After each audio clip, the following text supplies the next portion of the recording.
John Miller, Chris Williams. From the Channel Seed Studios, it's Miller and Williams. Presented by Wild Rose Casino and Hotel. 3 locations in Iowa. 3 times the fun. You'd rather be here. This is Iowa Everywhere.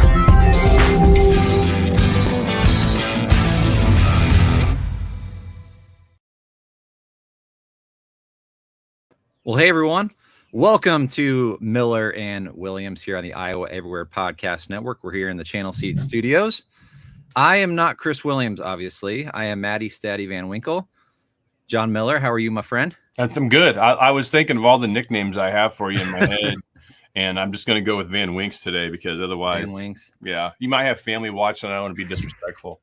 You know what's funny is no one had ever called me Van Winks until Hassel did on Two Guys Named Chris. And in high school, I was V-Dub. It was like Volkswagen V-Dub. Yeah. Or when I was a lot younger, it was Rip. Yeah, I Rip was something I liked. You know, Matty Van Stiltskin, Matty Van Winkleberg, Matty Van Winklevoss. I mean, they're just it's endless. Yeah. Endless. Well, you can imagine I got made fun of a little bit in school, the school days with that last name, but you know, gave me thick skin, right? Right. You need it in life to survive. No doubt. Chris Williams is off to Boston right now. He shipped off to Boston, like the Dropkick Murphys say. He is on assignment. He is on assignment. He is on his way to Boston to cover the Cyclones, taking on Illinois in the Sweet 16. Man, we'll get into that a little bit, but I think we got to start off with what happened last night at Carver-Hawkeye Arena. The Iowa women, Caitlin Clark's final game at Carver-Hawkeye Arena. And man, it was electric in there. I saw some of the videos posted by the local media, and it basically they were saying you could not hear the starting lineups because it was so loud in there. Pretty incredible sight. It was one of the louder games I've heard coming through the TV. And I obviously have many friends that were there last night that were texting me at times. It's as loud as they've ever heard it. Yeah. And yeah, I think the crowd helped will this team over the hump against a West Virginia team. Now, first off, I want to say this. West Virginia clearly has athletes that can play incredible on-ball and off-ball man-to-man defense. Yeah. They absolutely can. They're skilled. I don't want there to be any misconceptions about what I'm about to say as it pertains to my thoughts of the ability of the West Virginia team. They can play really, really good defense. Mm-hmm. That said, the style that they choose to play, I don't know that I've ever seen that in any sport, in any level in my life, watching basketball for 40 plus years. And to their credit, they know that the officials aren't going to call fouls every time down the court, mm-hmm. which the officials abso-effing-lutely could. Yeah. Every possession, they could call a foul. The level of reach-around, reach-ins that I saw West Virginia do last night from 45 feet out, I've never seen that. I've never seen it. Mm-hmm. It wasn't a very fun basketball game to watch. There was absolutely no flow.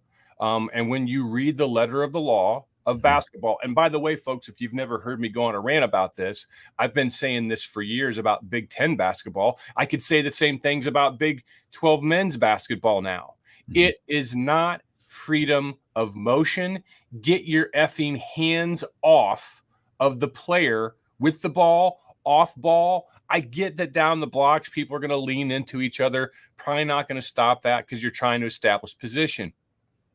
But when it comes to playing defense, you stop the ball with your feet. It's the letter of the law. It's the rules. And what we saw last night was atrocious. I did not enjoy it one bit. And it had very little to do with the tight outcome. It's just not basketball. And that's why I don't want to see Iowa play LSU again, because it's going to be a similar thing. And it's just not fun to watch. I can't stand it. You've seen West Virginia's women play several times. I know this is nothing new. 27 fouls in a game is nothing new for them. They've had more than that this year, many times. It's how they want to do it.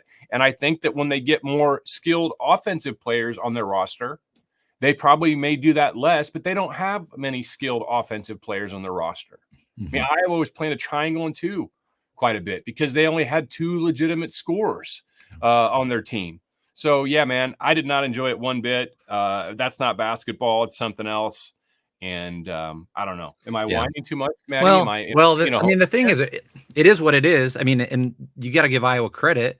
They overcame that, and at times this season, right? They've struggled in that area. I know Ohio State plays a pretty physical game with them too. They'd struggle with Ohio State this year, but to see Iowa win a game that's that physical, you have to be feeling good about this team heading into these next couple of games as they make a run to the Final Four. Like you said, a potential matchup with LSU awaits in the Elite Eight. They got Colorado coming up. Possibly, yeah. Colorado coming up in Albany. Is that right? In the Albany bracket. Yep. So, I mean, like I said, you got to like what you saw. Caitlin Clark puts up 32 points, 8 rebounds, 3 assists. There were only 4 people for Iowa that scored in the whole game. Like they needed all those points from those people too, because it was their lowest point total scored in a win this season. I think they had a lower point total against Kansas State maybe earlier this season on the road, where they lost that game, right? They lost at home, and Kansas home. State plays really good perimeter defense, right? But they use their feet more. I'm not saying that they don't hand check some, and I get that hand checking it's been allowed to become a part of the game, but boy, Iowa really missed Molly Davis last night. Yes. Badly. She's their second best ball handler, and they needed another ball handler to create. West Virginia's scheme relative to after the ball got out of Caitlin's hands and into Hannah Stolke's hands, West Virginia collapsed 3 every time. Iowa did a really poor – it wasn't Hannah Stolke's best game. She did a poor job of recognizing the triple team and going to the baseline player on either side to kick out. Was not a very good basketball IQ game for most every Iowa women's player. But again, they don't see that type of thing, and if the officials are going to allow, like, they're deep, like 75 feet away, they were picking everybody up as if it was the last possession of the game. Again, strategy. I'm not saying you can't do that, but you can't be bumping into somebody all the way down the court while they've got the ball and it not be a foul every time. Yeah. Ellen, you saw it get to Caitlin Clark. She got frustrated multiple times in that game. I tweeted out, I don't understand how these players kept their composure last night, because I would have lost it. I don't know how Lisa kept it in. I don't know how they all kept it in. They're better humans than me, I guess. But I never want to see a game like that again in my life. That's horrible. Do you think, though, is that the blueprint to beat this team, though? I mean, definitely the physicality. Like, so when before the season started, at the end of last season, I felt that Iowa wasn't going to make it back to the Final Four. Last year they had a 1 seed lose in their bracket. Now Iowa backed it up by beating South Carolina in the Final Four. So you can't say that Iowa didn't deserve to be there, because they beat the best team in the sport. And South Carolina was the best team in basketball last year, even though they didn't win the national championship. And the best team this year. They're the best team this year. And they probably will win the national championship. I have felt all season long Iowa wouldn't return to the Final Four, but I also don't think that that's like a disappointment or a letdown. I mean, this team, without losing Monica Cesano, it hasn't necessarily the Kansas State loss at home, probably, the Ohio State loss on the road. Iowa led that game by more than just double digits. They were up and they blew it late. They blew another game late. Yeah. I just think in games like this, not having a 5 on the team is a problem, or a 5 that you trust. Iowa tried to go to O'Grady some last night, just wasn't working for her. She was getting stripped of the ball too often. And not having a 5 now that we're to the Sweet 16, I think Iowa's around for 2 more games, probably at most. I don't think that they're going to make the Final Four, but for me personally, I wanted them to get to the second weekend. I know everybody that has a television contract wanted them to get to the second weekend. This Colorado team, solid team. I would think Iowa can beat. I think the style that Colorado is going to play will allow Iowa to play its style, but I think whether it's UCLA or LSU, I think that's where it ends. But and to me, it's a phenomenal season, a phenomenal era, a phenomenal run. Probably my favorite Iowa. Caitlin's my favorite Iowa Hawkeye of all time. This is one of my favorite teams. These last 2 years, these Iowa women's teams will be just great memories. Yeah. It was cool too to see. I mean, with it being her final game at Carver-Hawkeye, you could tell that she realized that she was so. Every time she hit a shot, she would fire the crowd up. You know, she just wanted that to hang on to that every last little moment. And I saw some cool pictures too after the game of her just, as she does most games, things that she doesn't have to do, stays for 30, 45 an hour after the game, signing autographs for kids. And can you help us just put a bow on this era of Iowa women's basketball with Caitlin Clark in a Hawkeye uniform at Carver-Hawkeye? I realize at Carver. I mean, sell out every game this year. That's not something that happens all that often by many programs in the sport. It's happened before. It's not like Iowa started. It's not like Iowa invented women's basketball. I know that there's a lot of folks from other fan bases around the country that feel like Iowa's maybe getting a little too much run or too much credit. The game's never seen an offensive player like Caitlin before, and that's why. It doesn't mean that there haven't been incredibly skilled players before. I mean, I watched the highlight reel of Candace Parker over the weekend, and I'd forgotten just how amazing she was. I mean, she was a offensive force that just the game hadn't seen before her, and Lisa Leslie and Cheryl Miller and all these phenomenal players. What Caitlin's doing is something that you don't need to be 6'4" to do. What Caitlin's doing, every kid can go out and emulate in their driveway and wants to, and they've been doing it via Steph Curry for the last 10, 15 years. Caitlin's just brought this to the women's game, and there will be more behind her. Watch Juju Watkins immediately right after the game, and I've seen her this year, but Juju Watkins is she's coming. I mean, she's phenomenal. She's a phenomenal player. Gino Ariema can, go suck on a bag of what with his comments last night. But there are so many amazing women's players at this round of the tournament too. Mm-hmm. You're tuning in. I mean, the Stanford Iowa State game the other night was one of the most entertaining basketball games I've seen in years. Agreed. And it was played at such an elite skill level. People weren't grabbing and holding and fouling. And again, this is going to seem like I'm got something against West Virginia.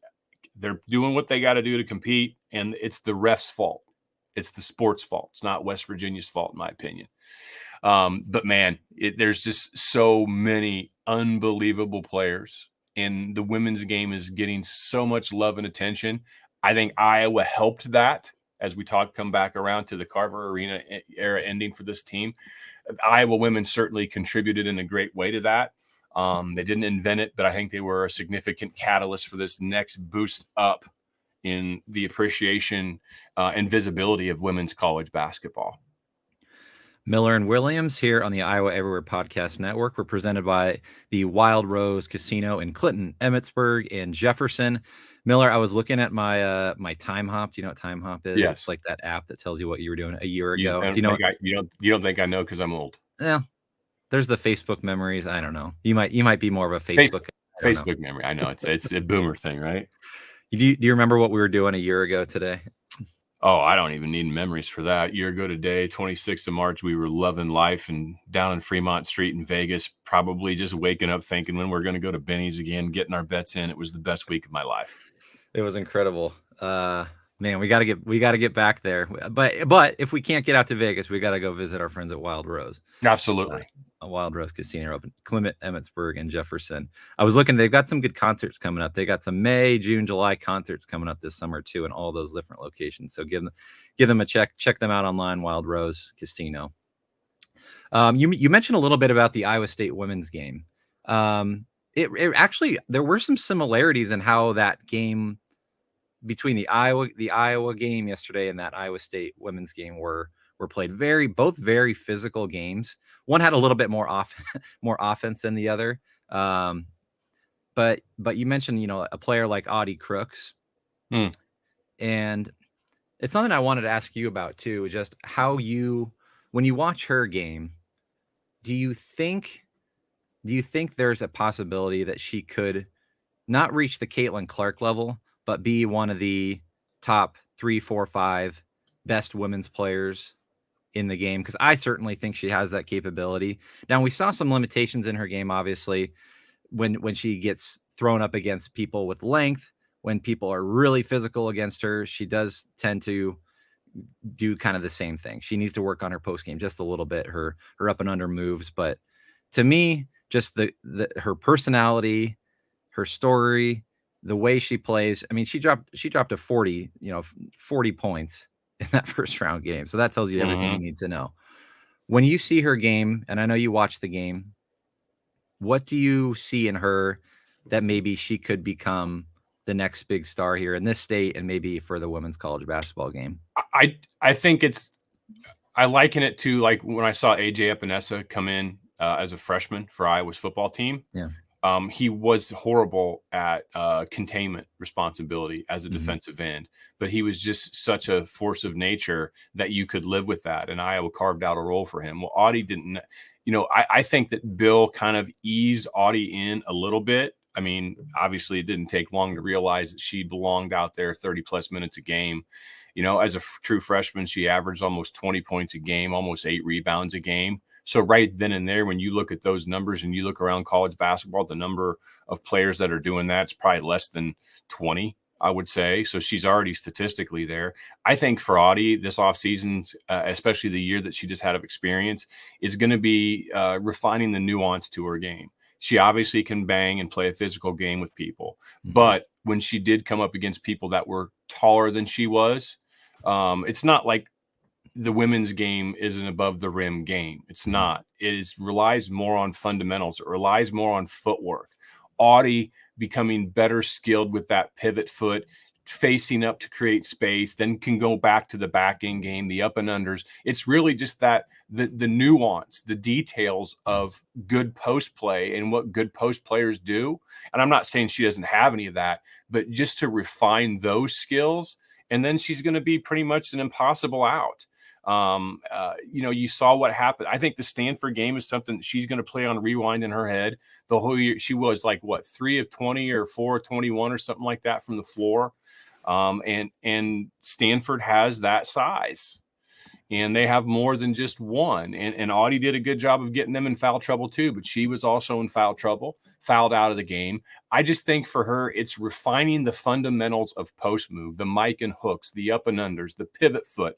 Just go watch a tape of Kevin McHale from back when he was with the Celtics, one of the great pivots that I can recall. She's not far away. It's just building off of what she has and refining and adding more nuance to the traditional, true and tried, tested post moves. Yeah, and she'll be there, and it won't surprise me if she's there next. This Iowa State team is going to be absolutely freaking loaded. They're top 10 all year next year. Absolutely agree. Yeah, it's going to be fun too. And I was down. I went down to the Big 12 Women's Championship game down in Kansas City, and got to watch Audie go up against Madison Booker, the other talented, one freshman of the year in the Big 12.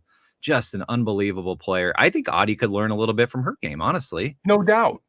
No doubt about it. And then Audie at the end of that game that Iowa State lost, just kind of sitting down in the tunnel. You probably saw it. You probably took a picture of it. Watching the celebration by Texas, just sitting there in silence. I love that. Audie's personality, she's just so easy to root for. I just think the world of her. I think she's a phenomenal player. And I think probably, I don't know her as well as you guys do, but I'm probably a better person. That game was so fun to watch the other night. Just played at an incredibly high level. The amount of back and forth scoring that took place late in regulation and then early in overtime was like, what? This is like an old school boxing movie, Rocky and Apollo going 15 rounds, just trading haymakers. It was great. It was fantastic. Yeah, I was sitting up, standing up, sitting down. I was jumping on the couch when that game was going on. It was so fun to watch. And it went so late, everyone got to stay up a little bit past their bedtime to watch that game on a Sunday night. Man, there's going to be Iowa State plays a late tip against Illinois. It's going to be is it 9 o'clock? 9 o'clock Central, 10 o'clock Eastern. Oh man, give me some late nights coming up. And the game is playing in Boston. It's in Boston. And you're starting. What's that? Yeah, it's such a late tip there. My gosh, I'm glad I don't live in the Eastern time zone. No, thank you. Yeah, what time does that? 9, I think 9:09 Central. TBS, True TV. Gosh, well, I guess they're getting a season. They're getting us ready for it with these with these women's games that are starting late. But let's jump there too, Miller. Iowa State to the Sweet 16, second time in 3 years under TJ Otzelberger. Man, I was at the game. I was at the game where they punched their ticket. It was. I'll tell you what, the energy in that building was electric. Both I wasn't there for the first game against South Dakota State, but it was incredible, and it was something I didn't want to miss. It was something that I knew I needed to be there. I got online. I was texting with Aiden, who's producing for us today. I was texting him before the South Dakota State game, and I said, "Do I need to buy tickets for this right now?" We hadn't won. We hadn't even started. The game hadn't even started. I got online. I think the tickets were at the cheapest I'd seen them. There was like $150 to get in. I was like, I just got to do it. I think I'm going to do it right now. Not even knowing that Iowa State was going to win. It was my gambling. My gambling spirit was there for sure. It was with me, and put it down. And what do you know? We pull out the win. Take the family out to Omaha for the day. I brought the baby to the game, Miller. I brought the baby to watch Iowa State punch its ticket to the Sweet 16. Thoughts? I mean, you got to do what you got to do. I mean, I would not have brought a baby, but that isn't a parental judgment. That would have been, I wouldn't want to be dragged down by a baby and limiting my fun. But yeah, man, I mean, I never made it up to Carver-Hawkeye the last 4 years. I never watched Caitlin play, and I'm going to regret that. And you never watched Luca Garza then? I never watched Luca Garza. Didn't see Murray, any of the Murrays in person. Didn't see any of it. So that'll be a little regret. So yeah, man, you got to take your shots when you get them. And again, like, I think part of the reason I've been and seen a lot of these things, so it's just like, I don't like the crowds anymore, making your way in and out, and it's cold and all that, and all the old man excuses, but you're still young. You take the baby when you got a chance to take the baby. Take it. I worked in media. I worked in sports media for years, and you were the same way. There's that weird point where it's like, you go to a game and you're like, I should be covering this. Why am I not on the court right now? I was up in almost the last row at the CHI Health Center in Omaha with my family, taking it all in. And it was a special moment, man. It was cool. You don't get to see that very often. Hassel was joking yesterday. They're Iowa fans, and they're 20, 24, 25 years old that haven't seen their team get to the Sweet 16. So my daughter, she's not even a year old yet, has seen it. So right. Yeah, no, that's great. And that's a life memory. And yeah, I think that we are in for absolute treat. This game, yes. Iowa State against Illinois. I think it'll be one of the absolute best games of the tournament. At least I think it can line up like that. Illinois wants to score, and they're really good at it. Iowa State's really good at defending. And I think I've been a little wrong in my tweets the last couple of weeks saying, hey, Iowa State, just get to that 38% from three and you're golden. And I decided I better go look at the numbers. And I think I've been off. Iowa State, there's been, I think, in 2 or 3 of their losses this year, they shot over 40% from three, made double-digit threes, and lost those games. What were those games? Do you have them written down that they lost? I don't, but we can go to probably sportsreference.com, Iowa State basketball, and you can quickly see it all.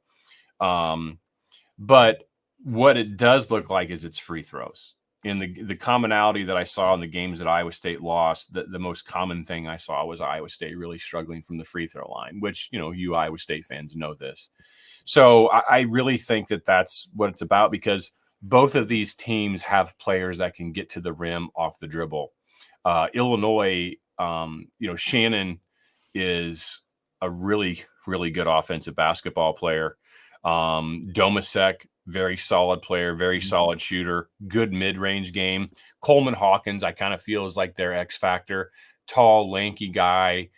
He's good off the dribble. He can make the three. He's fine going in and banging inside. And that, him and Jones is going to be worth the price of admission right there.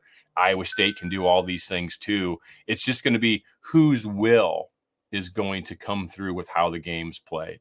I think if this is a game in the 70s or less, I favor Iowa State. Certainly if it's in the 60s or less, I favor Iowa State. If Illinois wants to play defense or has the desire to play defense, I kind of like their chances. But Illinois, this hasn't necessarily been a disciplined team, in my opinion, this year.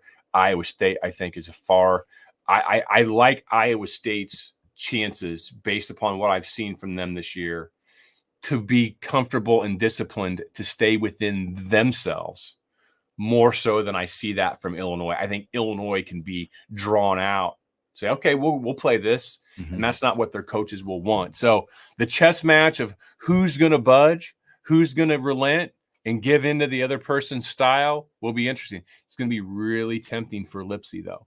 It's going to be really tempting to get out and go and taking early shots in the shot clock. And if Iowa State does that, that could be trouble.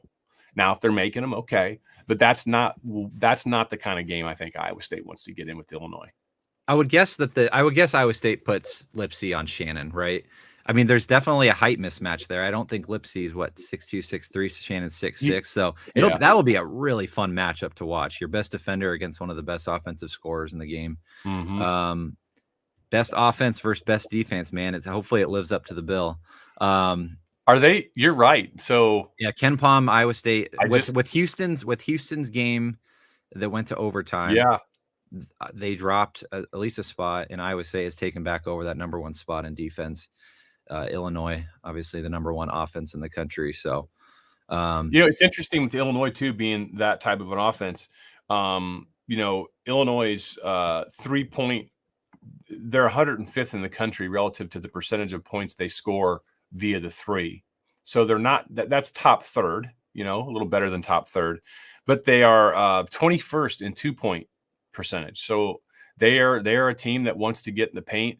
Really, it's transition for them. That's where a lot of that disparity comes from with their point totals. So, but as far as, the other side of the coin for them, their turnover percentage defense is 360th. They don't turn teams over. Their steal percentage, 352nd. So, yeah, I mean, that could be the story of the game, the turnovers. That's been Iowa State's thing this year. They're not forcing turnovers. They're not getting those transition points. It can be tough for them. It is a positive for me to see, though. And we saw both cases down in Omaha. You saw Iowa State get out to a hot start against South Dakota State, right? They let that lead slip, but they were able to claw back. We saw that a few times this season, their ability to hold on to leads. And then you saw them start with a dud against Washington State. Right. And the defense willed them, kept them in, kept it tied at halftime. And you just saw them outwill that team down the stretch. And then Lipsy hit some great shots. Keyshawn Gilbert, to me, I think is going to be key in this game. We saw him really struggle against Washington State when he tried to. Sometimes he just tries to do a little bit too much with the ball. We've seen that at points this season, and Iowa State struggled. To me, he really needs to find that mid-range game. It's when he's trying to force things inside too much. He's trying to put up shots. He kind of flops and throws the ball up. I think it was Jerome Tang that said Taman Lipsy is the number one flopper, but he meant to say Keyshawn Gilbert. He really tries to draw contact when it's not there, and it can cause some awkward plays. And Iowa State kind of gets out of rhythm.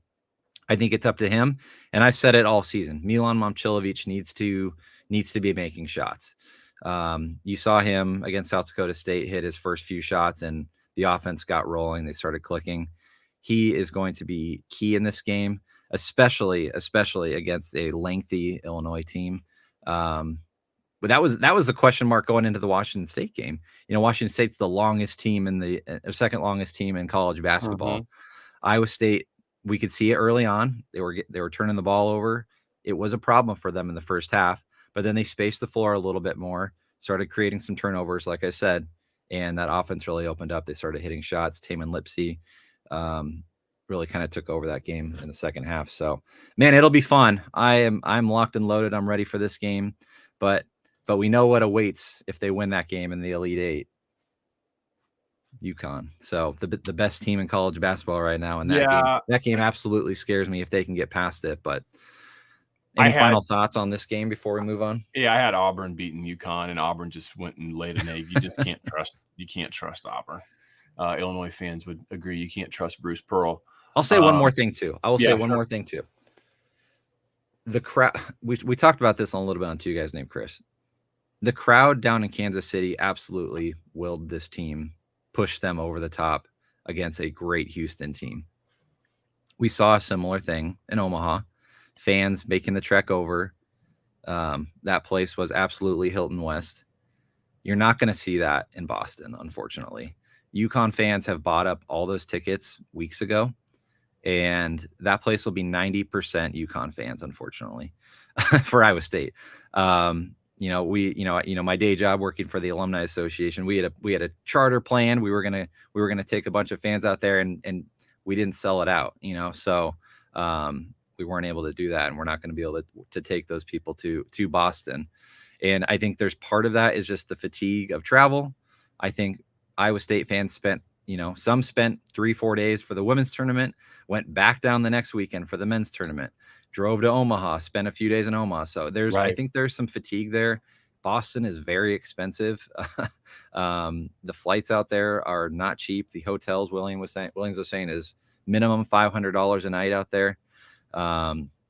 It's just not an easy place to get to from Iowa. So you're not going to have that on your side, but man, if you can somehow find a way, I think back to 2 years ago when Iowa State went up to Milwaukee and beat Wisconsin on their home ground, how amazing of an upset that was. Man, maybe you can find a way to do it. Got to get past Illinois first, but man, it should be a fun weekend of basketball. Yeah, a lot of people lamenting the fact that this was a really chalky first 2 days. Yeah, first 4 days of the tournament. I mean, look at the games that we have now, though. I mean, you're talking unbelievable, high level, enjoyable basketball. I mean, Clemson, Arizona, okay. Alabama, North Carolina should be great. Illinois, Iowa State is clearly the headliner of Thursday night. And then you get to Friday, and you've got NC State, which they just keep winning, going against Marquette, and NC State's fun. Purdue, Gonzaga, Duke, Houston, Creighton, Tennessee. This is fantastic. I mean, this is going to be an absolute joy to watch this weekend unfold. Just fantastic. All right. Do you want to talk about the Iowa men a little bit before we wrap up? I mean, obviously wrapped up their season. Right. Utah, NIT loss. I know a lot of fans have kind of checked out on the season already, moved on to the women's game, as they should. You wanted to talk a little bit about Iowa's offseason.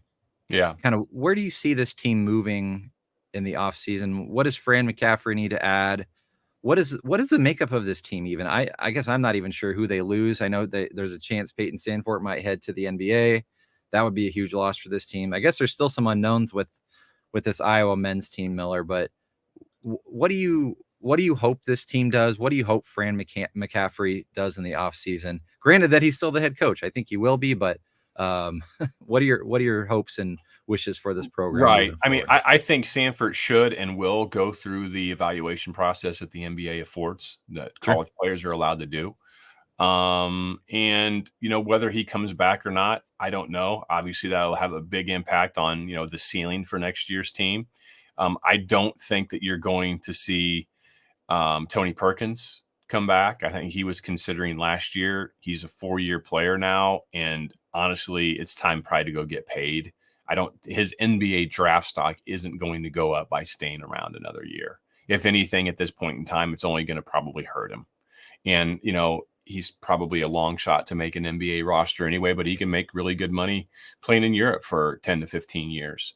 Patrick McCaffrey is done. And Patrick went through a lot. The fact that he was able to, even play in the Big Ten and score 1,000 points, given the cancer that he dealt with growing up, his inability to really put on weight because of that, and all the other things that he was dealing with, the mental health challenges. So congrats to Patrick just for making it through. And he has another year if he wants, but I don't think he wants that. He was pretty clear on his Instagram feed. Obviously, Ben Krickey's done. So Iowa has some big problems. They're bringing in 2 players in this next recruiting class, Cooper Koch being one of them, J.R. Koch's son. And he's a solid player, but he's not someone that's going to take you off the dribble. And once again, we're sitting here faced with Iowa having significant guard issues going into a season. Brock Harding is fun to watch. I remain skeptical on what his ceiling is in the Big Ten because of his size, but he's one of the more creative players Iowa's had at point guard in a long time. And let's, if you make the assumption that Brock Harding can become a quality starting Big Ten point guard and just isn't a defensive liability getting dragged up and down the court on that side of the ball, that's your only true point guard on your whole team. Now, Fran will say Josh Dix can play some point. Sure, he can, and he has. And these positions are interchangeable. It's not like you're locked in. But you need more than two guys that can be primary ball handlers. You need about 5 or 4 at a minimum. And I don't know where that's going to come from. Desante Bohm's transferring. And even if Peyton does come back, Iowa's got guard problems.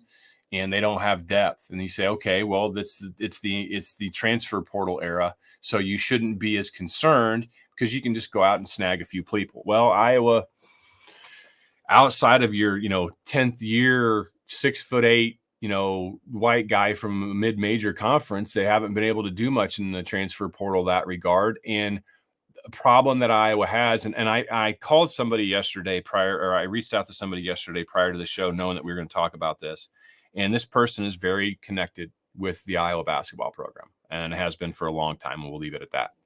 And I asked them about, a lot of people think that the NIL for Iowa basketball, the collective, it's just not there. And he said, John, I'll tell you this. The NIL collective overall is in a good spot. Football is well-funded. The Iowa men's basketball program is not well-funded. They recently had, a little extra juice come in, but they need like 5 or 6x that to be even on par probably with their peers. Fran continues to speak out against the NCAA and how they've allowed this, and I don't disagree with him. I think he's absolutely right. The NCAA has gotten itself to a point right now where there are really no rules. And okay, but Fran just sounds like an old guy that doesn't want to get with the new scheme when complaining about it all the time. And I don't have a great deal of confidence that Iowa's going to make much noise with players that can be meaningful needle movers in the back court. So I'm sitting here looking at this, and my opinion is just my opinion, and I've been wrong before. I thought Jordan Bohannon wasn't going to be a very good Big Ten basketball player. I was way wrong about that.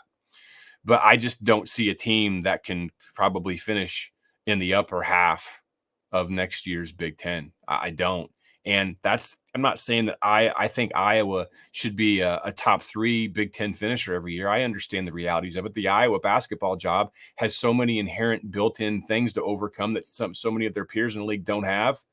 I'm a realist, but man, just give me it's the not getting out of the first weekend of the tournament that is just, I think, sap people. And the question is, John, why isn't the Iowa men's basketball NIL collective getting more? And Occam's razor to me is that there's just fatigue. There's apathy. Apathy is the worst. You want people pissed or you want people super happy. And when you're stuck in the middle of that, absolute worst place to be. And that's where Iowa is. Many players, Patrick included, chirping this year, not liking the fan support or the lack of fan support. I just think that enough people in this fan base are just apathetic relative to 13, 14 years and not making it to the Sweet 16, and they've moved on. Yeah, it'll be really, really interesting to see how those crowds are next year, depending on what they do in the offseason. Do you think Miller? Who do they build around? Is it Owen Freeman? Is that who they really have to put all their eggs into that basket? Is the Owen Freeman? Yeah, and the thing with Owen is he needs, and Cricky was a decent running mate, but he's got to have somebody over there. And Iowa maybe has some talent there. Dembele, I think, played pretty good as a freshman this year. Honestly, I was pretty impressed with him. But you need to take some heat off of him. But he's phenomenal, and quite frankly, Owen Freeman's probably someone that could get $300,000 to $500,000 from another school. As you pop up Thomas Hahn saying that Peyton said after the game he'll be back next year. I missed that. I watched the game, turned it off immediately, and didn't read anything about it just because I'm like, okay, I got other things to do. So good. That's great. That's great. That's huge. That's the first piece that you need. And he's such a fun player to watch. And I'm not saying that the players on this team aren't fun and that I haven't appreciated them and them giving their all. I certainly do. It's just there just wasn't a lot of juice, and you knew this team, from early on when they started out 0-3 in the Big Ten. It's like, okay, they're not going to make the NCAA tournament. And at that point in time, and I hate this because Iowa basketball has always been something that gets you through the winter. Iowa State basketball, same thing for Iowa State fans. It gets us through the freaking desolation and mental fatigue of winter and being cooped up all the time. Basketball is that relief that you have something to look forward to. And this year, and even in other down rebuilding years, the Iowa men's basketball has been that for me. This year, I didn't need it because I had the Iowa women's team to fill that winter void. And that was a lot more enjoyable to watch. And it'll be interesting to see if post-Caitlin, if the Iowa men are able to claw back any of that air that the Iowa women maybe sucked out of it. I don't know, though, Matt. In life, once you learn that you can live without something and you find other things to fill that time, it's tough to get that customer back. Well, it's a big reason why Jamie Pollard moved on and brought on TJ Otzelberger, because the Steve Prohm era, it was during a COVID period, but the writing was on the wall there. The fans were upset. They were not going to be renewing season tickets when things got bad. And he made a change. And you have a new athletic director in there. And I know Fran McCaffrey has a pretty large contract on the table still that they will most likely not be firing him. But no, you mentioned it. I mean, if you are struggling to put seats, fill those seats, put butts in those seats, that's a problem. And it's not going to be there for the Iowa women most likely next year as much as it was this year. Now, I still think there will be that carryover. They still got, it was cool to see, I will say too, back to the Iowa women's game quickly, that this team really does support every player on that team. It's not just they show up for Caitlin Clark.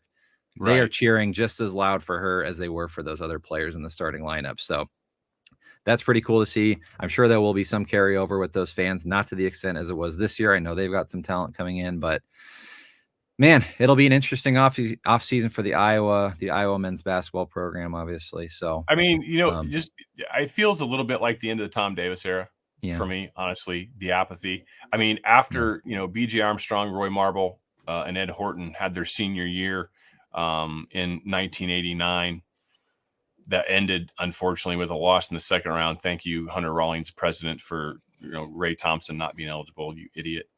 Iowa in the Big Ten play from that point in time to the end of Dr. Tom's era, Iowa was 2 games above 500 in big play after the players he inherited from George Raveling had moved on.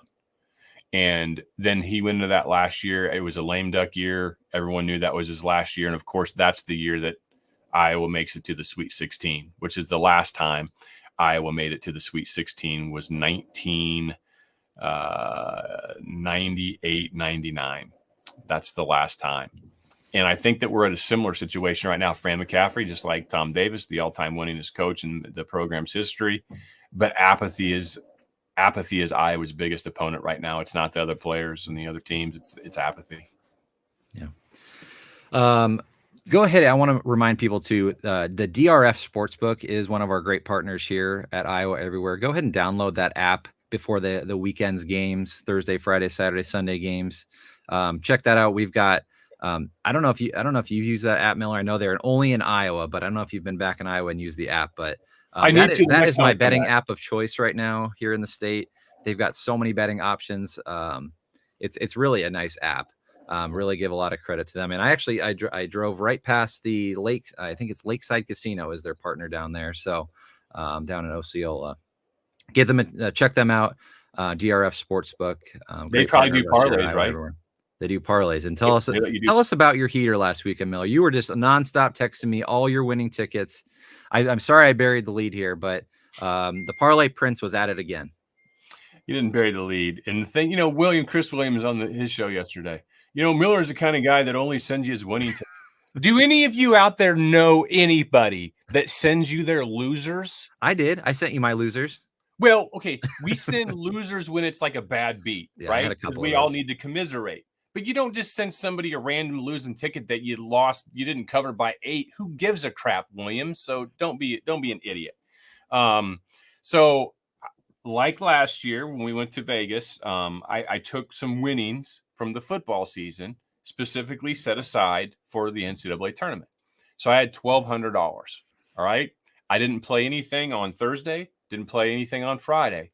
Saturday, I had time to get over the border. I'm about 8 minutes from the border. And you're saying, John, you always have time to go 8 minutes. Well, sometimes I don't want to get out of the house. Anyhow, went over. I put down $1,190. So I had $10 left in the kitty. This was one and done. All right.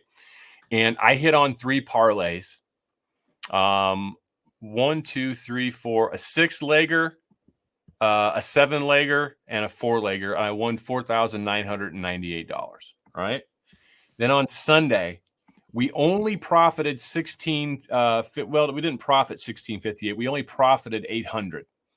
But it was the bad beats, Van Winks. Yeah. It was the bad beats. If Utah was up 13 with a minute and a half left and had Utah covered, I hit another 7-leg parlay that would have paid me $47.18 because I'd already hit San Diego State -5, Utah -5 over Iowa. Yes, I did, Iowa fans.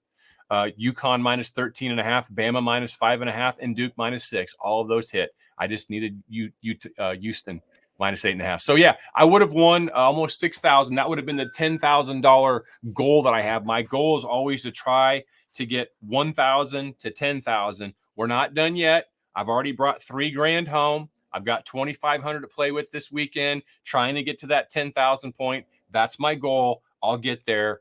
I want y'all to ride with me. The Prince will reveal his picks on Wednesday on Twitter. Okay. Now, what you had some bad beats. Well, yeah, but I don't lay the kind of dough you do. But I had a couple bad ones.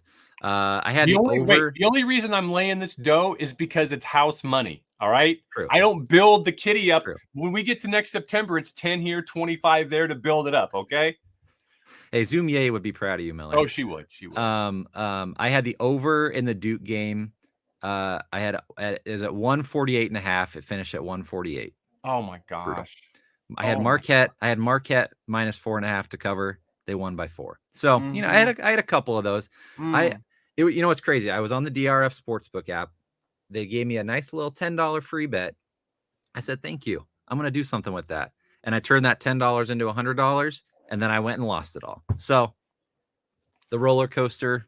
But it was fun. Took me for a ride. It was fun. It's so fun. Bet responsibly. Never bet anything that you're not willing to lose, and it won't ruin your day. But, man, it can be fun if you can have that discipline. But if you're someone that struggles with that discipline, then don't do it at all. Please don't do it at all. Thanks for having me, Miller. This was fun. We should having me. This is your guy. I'm on with Van Winks, Matty Van Winks, driving the car, doing fantastic. Appreciate Aiden Wyatt producing the show tonight. Tonight. I don't know. I'm getting ready for nighttime games. Apparently. Yes. All right. For John Miller, I am Matt Van Winkle. Aiden Wyatt producing the show today. Thank you so much for watching. Miller and Williams presented by the Wild Rose Casino.